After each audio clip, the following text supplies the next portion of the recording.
My name is Sarah Mitchell, and I thought I knew what it meant to be misunderstood until the day I stood in that church watching my life's work being torn to pieces. The Connecticut sky in October resembled a gray curtain, hanging low and heavy over the earth. Maple leaves had begun their golden transformation, heralding winter's approach. St. Mary's Church stood at the heart of our small town, a Gothic structure with 150 years of history, having witnessed countless families through their joys and sorrows. Today, it was witnessing the sorrow of our Mitchell family. I wore a faded black dress, washed so many times it had lost its original color. This was the only formal black garment in my closet, faithfully serving me for 5 years. Over my shoulder hung an equally worn laptop bag containing my MacBook Pro and several important documents. I sat in the very back row of St. Mary's Church, watching more than 150 family and friends gathered to honor my mother, Linda Mitchell, at her memorial service. I had just taken the red-eye flight from California, crying for the entire 6-hour journey. My eyes were bloodshot, my hair hastily pulled back into a simple ponytail. I looked like an exhausted technician, completely out of place among the well-dressed relatives sitting in the front rows. Mother's departure had been so sudden. Just last month we had spoken on the phone, and she told me how much she missed me, asking when I might come home for a visit. I had promised to return after completing my current project, explaining that it involved national defense security and I couldn't leave. Now, looking back, how desperately I wished I had dropped everything and flown home to be with her during her final days. Dear family and friends, my brother Brad Mitchell stood at the podium, his voice deep and solemn. He wore a perfectly tailored Giorgio Armani black suit, with an Hermes tie knotted to perfection. The Rolex Submariner on his wrist caught the soft church lighting, its worth easily $20,000. His hair was slicked back with precision, and his face wore a carefully crafted expression of grief. Thank you all for coming today to pay your final respects to my mother. Linda Mitchell was not only a wonderful mother, but also a respected high school English teacher. She worked at Mitchell High School for 30 years, educating countless students and serving as a pillar of our community. Soft sobbing could be heard throughout the sanctuary. Mother's students sat in the middle rows, many wiping away tears. Mother truly had been an exceptional teacher, always patient with her students, never giving up even on the most challenging children. Brad paused, his gaze sweeping across the gathered mourners before settling on me. In that instant, I recognized the familiar contempt and disdain in his eyes, the same look he gave me as children, whenever I brought home perfect math tests and he would roll his eyes and call me a bookworm. My mother, Linda Mitchell, was an extraordinary woman. She raised my sister Sarah and me as a single parent. Brad's voice echoed impressively in the Gothic cathedral's high ceiling. She was proud of me because at 32 years old, I founded my own blockchain technology company, Next Gen Blockchain Technology. We just completed a $5 million Series A funding round, with investors including top-tier Silicon Valley venture capital funds. He pulled a Forbes magazine from his suit jacket, holding it high above his head. Forbes magazine featured us as their cover story last month, calling us the most promising fintech startup and predicting our valuation will exceed $50 million next year. Murmurs of admiration and whispered conversations rippled through the congregation. Wow, Brad is truly successful, my Aunt Patricia whispered from the third row in amazement. Linda was always bragging to us about how proud she was of Brad.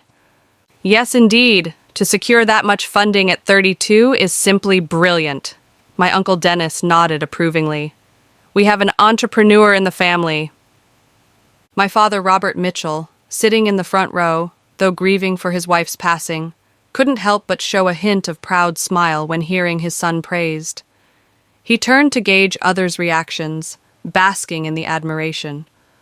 I clutched the small black purse in my hands, containing a letter I had prepared to give to Mother after the memorial service. It was my final message to her, telling her how much I loved her, sharing my professional achievements, and expressing my hope that she would be proud of me. However, Brad's tone shifted, his voice becoming heavy with pain. My mother had one persistent worry throughout her life, something that kept her awake at night. The atmosphere in the church suddenly became oppressive, everyone holding their breath, waiting for his next words. Brad's gaze locked onto me again like a sharp blade piercing my heart. That worry was my sister Sarah, 28 years old, still working as IT technical support at West Hartford Community College, spending her days helping students fix computers, install software, and solve basic technical problems. Her monthly salary is only $2,500, not even enough to afford her own apartment, still living in mother's basement. I felt every gaze in the room converge on me like spotlights, each look piercing me like needles. I lowered my head, gripping my black purse so tightly my knuckles turned white. "What's even more heartbreaking," Brad continued, his voice carrying a mixture of sorrowful anger and helplessness, "is that Sarah constantly fabricates unrealistic stories. She claims to work at some quantum laboratory, says she's a doctoral researcher, and even claims to have published academic papers." The congregation began whispering among themselves, the murmuring growing louder. To protect her self-esteem and maintain family harmony, Mother sometimes had to play along with these fantasies in front of relatives. Brad's voice cracked with emotion. Every family gathering, Sarah would invent bizarre stories about researching quantum computing or working on projects related to national security. Mother would stand beside her, smiling awkwardly, unable to bear exposing her lies publicly. My Uncle Robert shook his head in the audience, sighing deeply. "Ah, that's what happens when girls read too many books. They lose touch with reality, always fantasizing about accomplishing great things." My cousin Mark chimed in. "Yes, Sarah has always been a dreamer since childhood, watching too many science fiction movies. Quantum computing? Isn't that something from Star Trek?" Mrs. Johnson, our neighbor sitting in the back rows, shook her head sadly. "Poor Linda was always worried about Sarah. Just last month she told me she didn't know when Sarah would find proper employment and marry a good man." Tears began forming in my eyes. These words cut through me like small knives. I remembered childhood moments when Mother would beam with pride whenever I won science competitions. But somewhere along the way, her pride had transformed into worry that I was too smart and concerns that I would never find a husband. Brad stepped down from the podium and walked directly toward me. His footsteps echoed loudly in the quiet church, each step feeling like it was trampling my heart. My heart began racing as an ominous feeling washed over me. "Sarah, stand up!" His voice was cold and authoritative, brooking no argument. I slowly rose from my seat, feeling my legs weaken. Everyone around me was staring with expressions ranging from sympathy to curiosity to disdain. "Take out that document from your bag." Brad extended his hand. "That proof you carry with you." I hesitated, clutching my bag tightly. "Brad, this is Mother's memorial service." "Precisely because this is Mother's memorial service," Brad suddenly raised his voice. "We must be honest. We must stop the deception."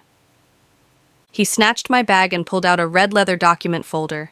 Inside was my Stanford University doctoral diploma, crafted on parchment paper with the golden university seal gleaming under the lights. "Everyone, look at this." Brad held the folder high, displaying it to the entire congregation. "This is the Stanford University doctoral degree that Sarah ordered online. She carries this fake document everywhere, telling people she's a doctor, constantly making up stories about conducting advanced research." The audience erupted in shocked murmurs. "Good heavens, how could Sarah do such a thing?" My Aunt Patricia covered her mouth, her eyes filled with disappointment. "Forging academic credentials is illegal." "How embarrassing," my cousin Mark shook his head in dismay. "To fake educational qualifications to deceive family members. How heartbroken Mother would have been to know the truth." My great-aunt Rose stood up, pointing at me accusingly. "I knew it. How could a girl possibly understand quantum computing? That's man's work. Sarah has been lying since childhood. When she was little, she claimed she could talk to animals." Mother asked me before she passed. Brad's voice began to crack, tears welling in his eyes. She said, "Brad, why does Sarah use fake credentials to make me happy? Does she think I can't see through it? How much pain does this cause me? Why can't she be practical and hardworking like you? Why must she live in a world of lies? Those words hit me like a sledgehammer to the chest. Tears instantly flowed from my eyes, not from humiliation, but from hearing Mother's words. She truly believed I was lying. She truly thought I was deceiving her. Mother said, Brad continued sobbing, her greatest regret was never seeing Sarah become an honest person, someone grounded in reality. She said that living this way, Sarah would never find love, never have real friends because nobody likes a liar. My heart shattered completely. So this was how Mother saw me. In her mind, I was a habitual liar and a failure. Sarah, Brad held up the diploma, his voice suddenly becoming stern. Mother is gone now, and we cannot let her continue worrying about you in heaven. Stop your delusions.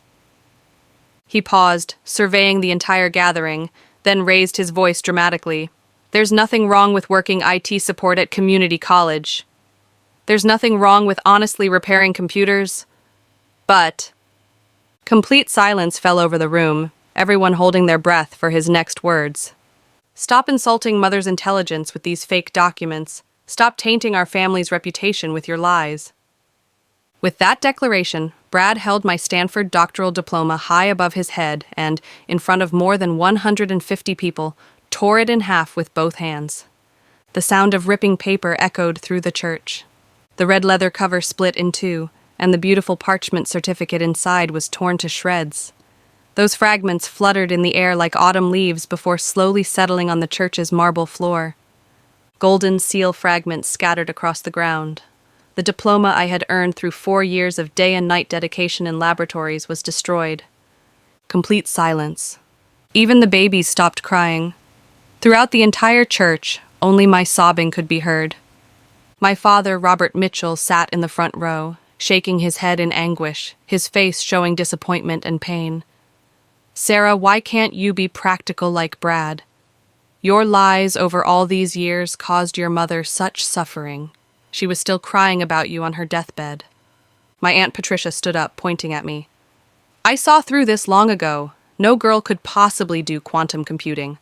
Sarah has always been a dreamer since childhood, reading too many science fiction novels and rotting her brain. My Uncle Dennis also shook his head wearily. Brad's blockchain company made it to Forbes and is about to go public. Sarah is still there, deceiving herself, making up these unrealistic stories. Neighbor Mrs. Johnson directly stood up, wagging her finger at me. Poor Linda had one son so accomplished and successful, while the other daughter was like this. Sarah, how can you face your mother's love and care? My cousin Jessica joined the chorus of condemnation.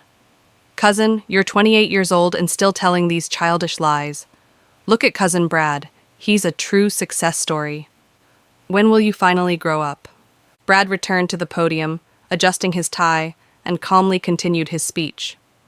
My next-gen company has not only gained recognition from top Silicon Valley venture capitalists, but has also established partnerships with multiple Fortune 500 companies. Next month, we begin our IPO roadshow, with conservative estimates placing our company valuation above $50 million. He pulled out a thick stack of documents from another pocket. These are our company's financial statements, investment agreements, and the Wall Street Journal's feature interview with us. Everything is authentic and can withstand any scrutiny. More admiring murmurs arose from the audience. While my sister Sarah, he paused, looking at the certificate fragments on the floor, his tone becoming even more somber. Doesn't even have proper employment, doesn't even have decent income, 28 years old, and still dependent on our parents. This is reality. He spoke into the microphone, his voice carrying throughout the church. Mother wanted both of us to succeed, but even more, she wanted us to be honest. Sarah, abandon your fantasies, accept reality, and live properly. Perhaps find a man willing to accept you, marry, and have children. Live an ordinary life. Only then can Mother rest in peace. I stood there trembling, not from anger, but from despair and heartbreak. I remembered Mother's words to neighbors. Brad started a company making big money and is going public. Sarah is still fixing computers. My greatest regret in life is not seeing my younger daughter succeed. not seeing her find her direction in life. So she truly thought I was a failure. She was truly ashamed of me. I recalled beautiful childhood memories when Mother would proudly display my math competition awards on the refrigerator. When did her pride transform into worry? When did her support become disappointment? I remembered high school when I told her I wanted to study computer science, and she said, "Sarah, that's too difficult for girls, and career prospects aren't good either. Look at Jennifer studying nursing. How practical." I remembered college when I excitedly told her about applying for doctoral programs, and she sighed. "Sarah, what's the point of so much education? Look at Brad. He started working right after high school, and how successful he is now. You're a girl who will eventually marry and have children anyway." I remembered graduating with my doctorate and calling to tell her about my MIT job offer, and her first reaction was, "MIT? Where is that? Is it very far? Why would you go so far away alone? Why not find stable work nearby?" Bit by bit, her disappointment accumulated into deep concern for me, and I, not wanting to cause her more worry, chose to conceal my real work. I told her I worked at community college, told her I was doing well, told her she didn't need to worry about me. But I never imagined that my well-intentioned lies would ultimately become evidence of my hopelessness in her eyes. Just then, the church doors suddenly burst open. Autumn wind swept several withered maple leaves into the church, accompanied by urgent, determined footsteps. The sound of car doors slamming shut echoed from outside, followed by the sharp click of dress shoes on stone steps. 3 black Cadillac Escalade SUVs had parked outside St. Mary's Church, their bodies appearing particularly imposing against the gray sky. 7 or 8 people in dark formal attire quickly entered the church, their steps synchronized and purposeful, each carrying the serious demeanor characteristic of scholars. The leader was a man in his 50s, tall and slender, wearing gold-rimmed glasses with graying hair meticulously combed. He wore a charcoal Tom Ford suit with a gleaming MIT school pin on his lapel. His gaze was sharp and focused as he quickly searched through the crowd. "My sincere apologies for this interruption." The man's voice was clear and magnetic, with a distinct Boston accent, particularly prominent in the quiet church. "I am Dr. James Anderson, director of the Quantum Computing Laboratory at Massachusetts Institute of Technology. We are looking for Dr. Sarah Mitchell regarding an extremely urgent Department of Defense project requiring her immediate return to the laboratory." The air in the room seemed to freeze instantly. The relatives who had been murmuring moments before fell silent, all eyes focused on these unexpected visitors. Brad paused, then let out a disdainful laugh. "Sir, you must have the wrong person. My sister Sarah is just a computer technician at West Hartford Community College. She probably gave you false information online, impersonating someone else again." He pointed to the torn certificate fragments on the floor, his tone mocking. "You see, this was her doctoral degree, which I just tore up in front of everyone. It was a fake certificate. She frequently makes up stories like this to deceive people." Dr. Anderson frowned, confusion and displeasure flashing in his eyes. From his Italian leather briefcase, he retrieved the latest iPad Pro, skillfully navigating the screen to display a document. Sarah Mitchell, 28 years old, Doctor of Computer Science from Stanford University, specializing in quantum algorithms and cryptography. Graduated summa cum laude in 2019 with her doctoral dissertation, Quantum Algorithm Optimization for Cryptographic Applications, selected as that year's outstanding doctoral thesis. Currently serves as Principal Research Fellow at MIT's Quantum Computing Laboratory, with an annual salary of $350,000, plus research bonuses and equity distributions. He turned the iPad toward me, the screen displaying a photograph of me working in the MIT laboratory. In the photo, I wore a white lab coat, standing before a massive quantum computer, holding a research report with a focused and confident expression. "Is this you, Dr. Mitchell?" Dr. Anderson's tone became respectful. Brad's face instantly turned pale as paper. Pointing at the iPad screen, his voice began trembling. "No, this is impossible. She never attended Stanford. Her high school grades were mediocre." Sir, Dr. Anderson turned to Brad, his tone becoming serious. I don't know what misunderstanding you have about Dr. Mitchell, but I can assure you she is one of our laboratory's most outstanding researchers and the youngest authority in quantum computing. Another professor who had accompanied Dr. Anderson stepped forward, a 40-something Asian man wearing black-framed glasses. I am Professor Chen from MIT's physics department. Dr. Sarah Mitchell's research directly impacts our understanding of quantum entanglement. Her papers published in Nature and Science have been cited more than 5,000 times. A third person introduced himself. I am Dr. Williams from MIT's Computer Science Department. Sarah is the youngest principal research fellow in our department's history. Her quantum algorithm optimization techniques have been adopted by Google, IBM, Microsoft, and other major companies. The relatives in the audience looked at each other in bewilderment. The mocking and accusatory voices from moments before completely disappeared, replaced by shocked and incredulous silence. My Aunt Patricia's mouth hung open, unable to speak.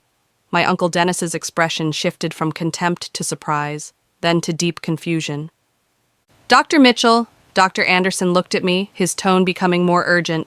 The Pentagon's DARPA quantum encryption project has encountered critical technical bottlenecks.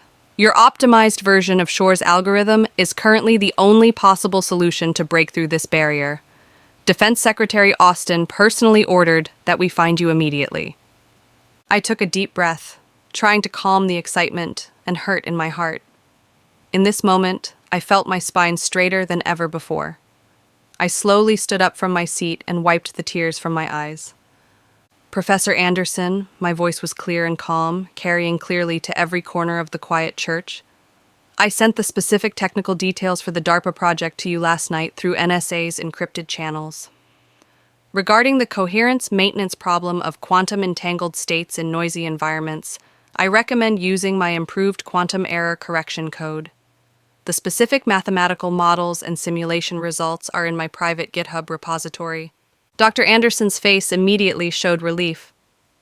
Excellent. Dr. Mitchell, do you know the entire Pentagon has been waiting for your algorithm verification results? The Department of Defense's Quantum Communication Network construction project depends entirely on your technical breakthrough. He turned to his colleagues, excitement evident in his voice. Everyone, let me formally introduce Dr. Sarah Mitchell. She earned her Doctor of Computer Science degree from Stanford University at 21, making her the youngest doctoral graduate in the school's 147-year history.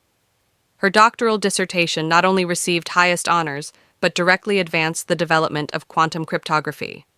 Professor Chen added, Dr. Mitchell's research extends far beyond theory. Her quantum algorithms have demonstrated revolutionary effectiveness in practical applications. Last year, she helped NASA solve technical challenges in Mars rover communication encryption. Dr. Williams joined the introduction. More importantly, Sarah's work directly relates to America's national security. The quantum encryption project she currently leads, once successful, will give America at least a 10-year advantage in cybersecurity and information protection worldwide. Brad's mouth opened wide enough to fit an egg. Pointing at me, his voice was barely audible. This is impossible. She's always lived in Mother's basement. She drives a broken 2010 Honda Civic. Regarding lifestyle choices, I calmly looked at Brad. I live in the basement because I converted it into my private laboratory. It has climate control systems suitable for precise quantum state experiments. I drive a 2010 Honda because I invest most of my income in research equipment and charitable foundations. Dr. Anderson nodded in confirmation.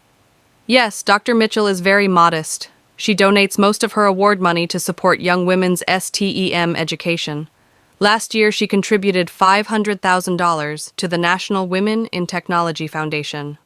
Last month, Professor Chen added, Sarah donated $200,000 to the University of Connecticut specifically to establish the Linda Mitchell Women's STEM Education Scholarship in honor of her mother.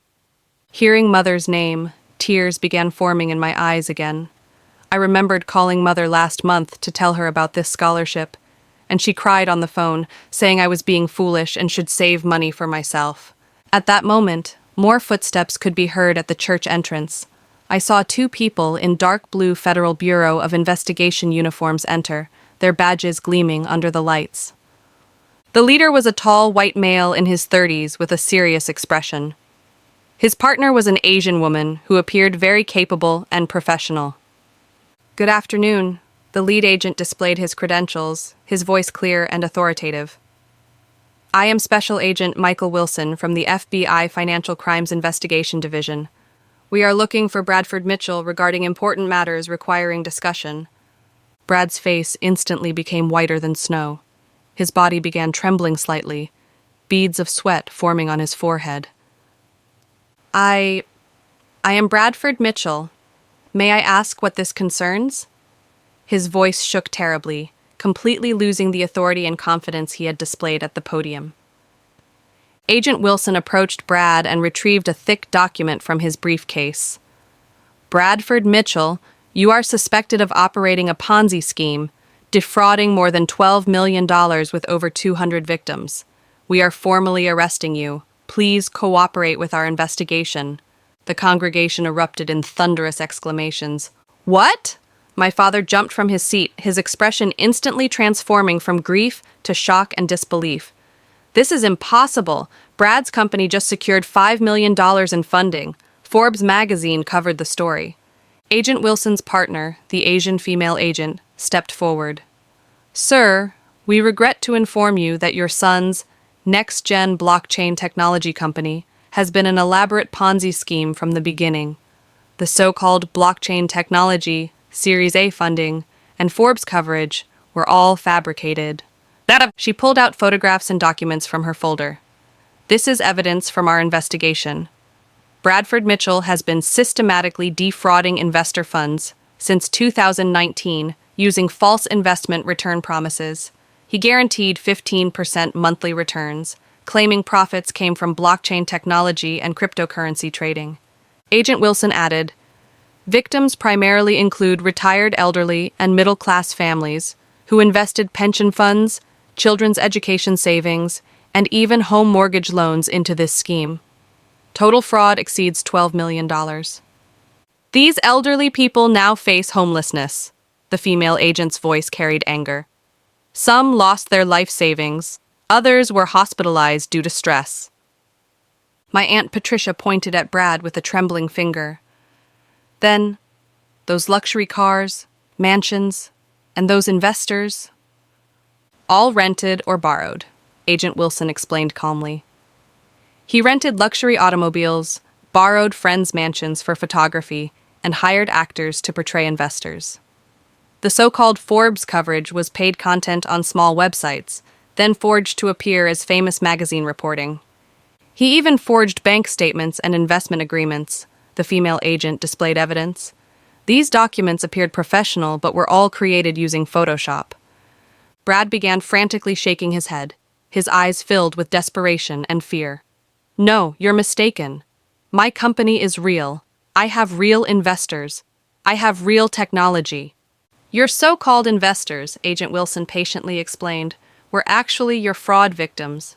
You used later investors' money to pay earlier investors' returns, which is the typical operating model for Ponzi schemes. When new investor numbers become insufficient to pay previous commitments, the entire scheme collapses." The female agent produced handcuffs. "Bradford Mitchell, you have the right to remain silent. Anything you say may be used as evidence in court.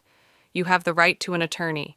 If you cannot afford legal representation, the court will appoint a public defender." "No! No!" Brad suddenly turned toward me, his eyes filled with desperate pleading and final hope. "Sarah! Sister! Save me! You're so smart! You work at MIT! You must have a solution! Please! Help me! I'm your brother!" Looking at his pleading eyes, I remembered childhood fragments. Though Brad always mocked me as a bookworm, he would defend me against school bullies. We were genuine siblings then, with conflicts, but connected by blood. But now, watching him kneel and beg for my help, my heart held no compassion, only deep sadness and disappointment. "Brad," my voice was calm as still water, without a ripple. "You spent 15 years convincing our entire family that I was a habitual liar and failure. You mocked me at every family gathering, belittled me in front of every relative. Today, you tore up my diploma in front of more than 150 people, calling me a fraud, saying I brought mother shame. I paused, watching his increasingly desperate expression. Now, I used only 15 minutes to prove to everyone who the real fraud is, who the real criminal is. The click of handcuffs echoed crisply in the quiet church. As FBI agents led Brad away, his eyes were filled with regret and desperation. After Brad was taken away by the FBI, the entire church fell into unprecedented silence. This wasn't sorrowful silence, but shocked silence, ashamed silence, bewildered silence. The relatives who had pointed fingers and sneered at me moments before now hung their heads, unable to meet my eyes. Those who had praised Brad's success and criticized my unrealistic dreams now sat like children who had done wrong, restless and uncomfortable. My father Robert, in the front row, seemed to have aged 10 years instantly. He held his head in his hands, his body trembling slightly. I could see his shoulders shaking as he wept silently. "Sarah," his voice was hoarse and broken, looking up at me with eyes full of pain and regret. "My God, what have I done? What have we all done?" "Dad," I approached him, my tone calmer than I had expected. "You did nothing wrong. You simply believed the child who appeared more successful. That's natural." "No, it's not natural." Robert shook his head forcefully, tears streaming down his cheeks. "I should have believed in you. I should have supported you. But every time He couldn't continue because the memories were too painful. I remembered 10 years ago when I told him about applying for doctoral programs, and his reaction. "Sarah, why do girls need so much education? Look at Jenny. She married right after high school and her child is already walking. How happy she is. If you continue this way, you'll have trouble finding a husband." I remembered 8 years ago when I excitedly told him about receiving a full scholarship, and he frowned, saying, "Scholarship? Can you eat that?" "Sarah, you need to be realistic. Brad's business is growing bigger. When will you be as accomplished as him?" I remembered 5 years ago when I graduated with my doctorate and returned home with MIT's offer, and his first reaction was, "MIT? What kind of place is that? So far from home? What are you going there for as a girl? Why not find stable work nearby, like teaching at a school?" Every time I wanted to share my achievements and joy, I received doubt, misunderstanding, and comparisons to Brad. Gradually, I learned to stop sharing, to hide my light, to fabricate an acceptably ordinary identity. "Why didn't you tell me?" Robert gripped my hand tightly. "Why didn't you tell me how excellent you are? Why let me think you—" "Because every time I tried, you were praising Brad's business acumen and success." I gently withdrew my hand. "Because you preferred to believe a fraud with luxury cars and mansions, rather than trust a daughter doing honest work in worn clothes."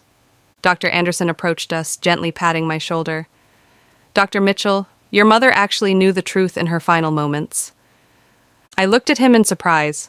"What do you mean?" 3 weeks ago, Linda Mitchell called MIT's main switchboard. She said she wanted to verify her daughter Sarah's employment because family members didn't believe Sarah actually worked at MIT. Dr. Anderson retrieved a small recording device from his briefcase. "She cried during the call when our operator told her that Sarah Mitchell was our laboratory's star researcher, recently nominated as a Time magazine Person of the Year candidate. She sobbed uncontrollably." He pressed play, and Mother's familiar voice emerged from the recording, weak but filled with pride and regret. "My Sarah, my precious daughter. She really is a doctor. She really is doing that important work. How could I not believe her? What a terrible mother I am." The nurse's voice could be heard. "Mrs. Mitchell, you need rest." Mother continued brokenly. "Please, please tell Sarah. Tell her mother is proud of her, prouder than ever before. Tell her Mother's final wish is that she live for herself. Don't hide her light anymore." The recording captured monitoring equipment beeping. Then Mother used her last strength to say, "Tell her. Mother loves her." Mother knows she is the most wonderful daughter in the world. The recording ended. Throughout the church, only my sobbing echoed. So Mother had learned the truth in her final moments. So she was proud of me. So her last wish was for me to live for myself. She left another message for you, Dr. Anderson said, pressing play again. This recording was even weaker, requiring me to hold my breath to hear clearly. Sarah, my baby, if you hear this message, it means Mother has passed away. Mother wants to apologize to you. Sorry for not defending you publicly. Sorry for letting you endure so many years of injustice. Mother knows now that you're doing the most important work for our country. You are Mother's pride, our family's pride. Don't doubt your worth because of Mother's ignorance. Mother's final wish is that you courageously show your talents to the world. Don't hide yourself to accommodate others' prejudices anymore. Your light should illuminate the world, not be hidden in basements. Remember, Mother loves you always and forever. After the recording ended, I was in tears. So Mother truly knew. So she was truly proud of me. My Aunt Patricia approached with red-rimmed eyes, her face full of shame and regret. Sarah, I'm sorry. We all misunderstood. We were all blind. My cousin Mark also came over, his voice trembling. Cousin, we really didn't know. If we had known how capable you are. How remarkable. If you had known how capable I was, you would have treated me differently? I wiped my tears, looking at these relatives. So when I was just a computer repair failure, I didn't deserve basic respect? When I wore old clothes and drove an old car, I deserved mockery and contempt? This question left everyone silent. My Uncle Dennis lowered his head. Sarah, we were too materialistic, too shallow. A person's value shouldn't be measured by luxury cars and mansions, I continued. Real success shouldn't be judged by superficial glamour. True success comes from using knowledge and effort to make the world better, from maintaining truth, even when everyone questions you. Dr. Anderson checked his watch. Dr. Mitchell, we really need to return to the laboratory. The Pentagon project... Wait, I raised my hand. I have more to say. I walked to the podium, standing where Brad had humiliated me. Looking at those familiar faces in the audience, I took a deep breath. This time, I would speak for myself, for all misunderstood and underestimated women. Everyone, for 15 years, I've heard too many definitions of success. In your eyes, driving luxury cars means success. Living in mansions means success. Flaunting wealth on social media means success. The audience was completely silent, everyone listening intently. When I skipped grades and entered Stanford at 17, Brad told everyone I was making up stories because girls couldn't possibly be that smart. When I earned my doctorate at 21, he said I bought a fake certificate because girls shouldn't do such complicated things. When I joined MIT, he claimed I was working in restaurants while impersonating researchers because girls should do simple work. And you, my family, my relatives, chose to believe a fraud now arrested by the FBI rather than trust that your daughter, your niece, your cousin might truly have talent and achieve success in science. I paused, looking at those ashamed faces. I don't entirely blame you, because our society teaches girls from childhood that they're unsuited for science, mathematics, or technology. Society tells girls their value lies in appearance, in finding good husbands, in supporting families and raising children. But today, I want to tell everyone that these prejudices are wrong. Women can achieve excellence in any field, including the most complex scientific research. Women's value shouldn't be limited by society's stereotypes. I picked up the torn diploma fragments from the floor, holding them in my hands. This certificate can be destroyed, but my knowledge will never disappear. My achievements will never be negated by others' prejudices. My value will never diminish because of others' ignorance. Scattered applause began, growing as more people joined in. From today forward, I will live for myself, just as Mother's final wish requested. I won't hide my light anymore, nor compromise myself to accommodate others' prejudices. I looked at my father in the audience. Dad, I forgive you because you grew up in an environment with gender bias, but starting today, I hope you can learn to judge people by their character and achievements, not their gender or appearance. Robert nodded, his eyes filled with tears. I will, Sarah. I will learn. 3 months later, I stood in the White House East Room wearing an elegant navy blue Vera Wang gown, holding America's highest scientific honor, the National Medal of Science. This medal felt heavy, not just because of its weight, but because of what it represented. Dr. Sarah Mitchell, the president smiled, addressing the media and distinguished guests gathered at the White House. Your quantum encryption technology has not only revolutionized America's cybersecurity capabilities, but provided solid technical foundation for all humanity's information security in the quantum age. Your work proves that science knows no gender boundaries, and excellence has no age limits. Thunderous applause filled the room. I saw Dr. Anderson applauding from the audience, saw my MIT colleagues excitedly waving. I also saw scientists from around the world participating via video link, gathered by their shared passion for science despite geographical distances.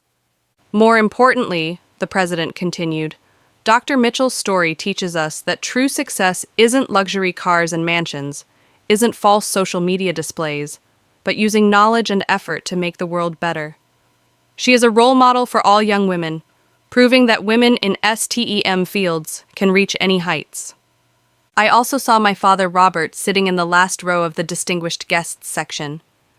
He wore the new suit I had bought him, his hair neatly combed, his eyes filled with pride and tears. Over these 3 months, our relationship had been slowly healing. He began learning to understand my work, reading popular science books about quantum physics, reflecting on his past prejudices. After the ceremony, reporters surrounded me. Dr. Mitchell, can you discuss what drives your continuous breakthroughs in scientific research? A CNN reporter asked. I want to say that every underestimated girl, every girl told, you're not smart enough, has the potential to change the world. My research motivation comes from thirst for truth and determination to prove that women can achieve excellence in any field. How do you view family and societal prejudices against female scientists? A Washington Post reporter continued. Prejudice exists like invisible walls trying to limit women's development. But I want to tell all young women that these walls can be broken. Don't let anyone tell you girls aren't good at math. Don't let anyone tell you science is a man's field. Use your intelligence and effort to prove them wrong. What advice do you have for young women struggling in STEM fields? A New York Times reporter asked. First, never doubt your abilities because of others' prejudices.